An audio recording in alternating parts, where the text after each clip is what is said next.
And there is very grave danger that an announced need for increased security will be seized upon by those anxious to expand its meaning to the very limits of official censorship and concealment. That I do not intend to permit to the extent that it's in my control. And no official of my administration, whether his rank is high or low, civilian or military, should interpret my words here tonight as an excuse to censor the news, to stifle dissent, to cover up our mistakes, or to withhold from the press and the public the facts they deserve to know. In the councils of government, we must guard against the acquisition of unwarranted influence, whether sought or unsought, by the military-industrial complex. The potential for the disastrous rise of misplaced power exists and will persist.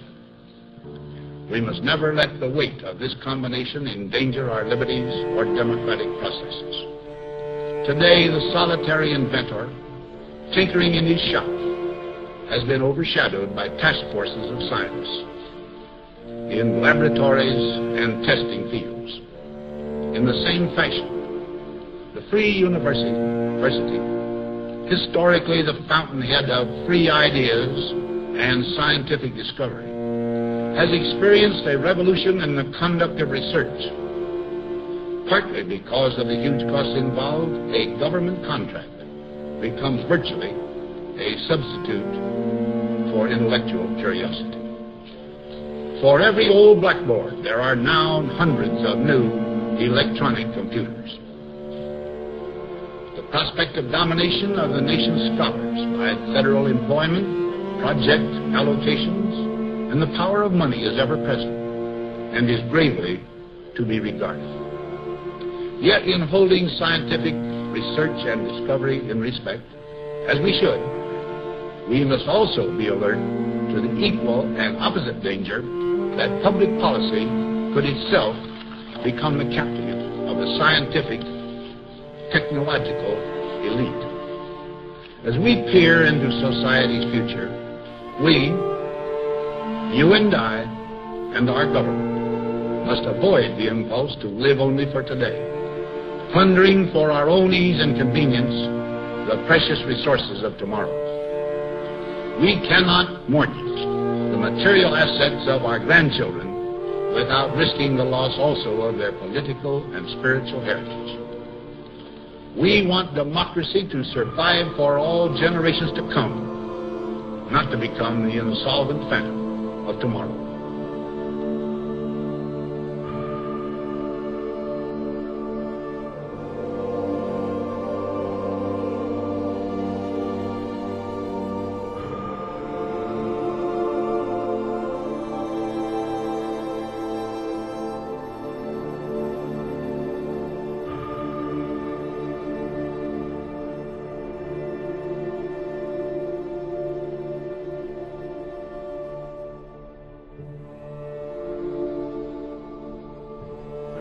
There was a lot of things that got me to believe that what we were doing was wrong, and one of them was as simple as when we were driving through the towns, we couldn't give away anything, food, water, and when we'd come by, kids and women and children and husbands, they'd come to the road and just beg with hand signals for water or food or anything, and we were instructed from the very first day that we were not allowed to give them anything.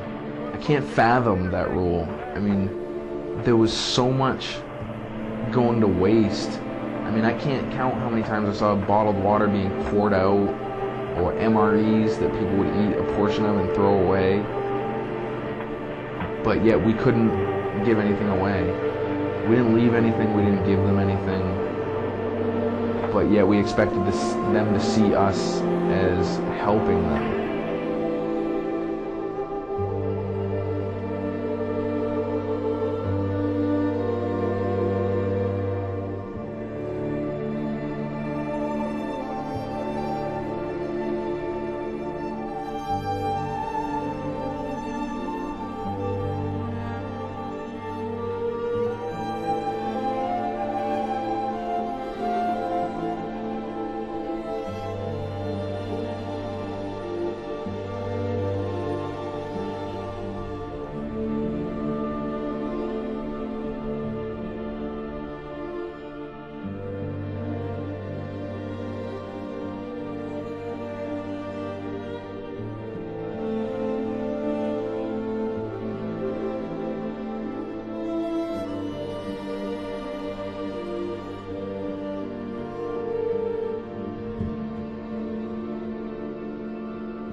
an old woman, and she's crying, and she's angry, and she's sad, and she has no idea what's happened. She does, but she has no idea why. Her village is destroyed. It looked like one we certainly could have been through. I mean, they all did, but she was asking why it had been destroyed, why the bombs fell from the air. And it wasn't planes that destroyed her village. It was artillery. It was obvious. So it could very well have been my battalion that destroyed this woman's village. It could have very well been our guns, our munitions that killed the entirety of her family. And she was asking why. And I had no answer for her. It felt like she was speaking directly to me. And I couldn't answer. A lot of guys could have answered. Because you were being oppressed. Because this is the right thing to do in the grand scheme of things. This is the way it's supposed to be, and some people have to die. And a lot of guys would feel good about saying that to that woman. It might have been difficult for them to say it to her face, but that's the answer that they would have given, and they would have lived with that and felt comfortable telling their children that. I couldn't do that.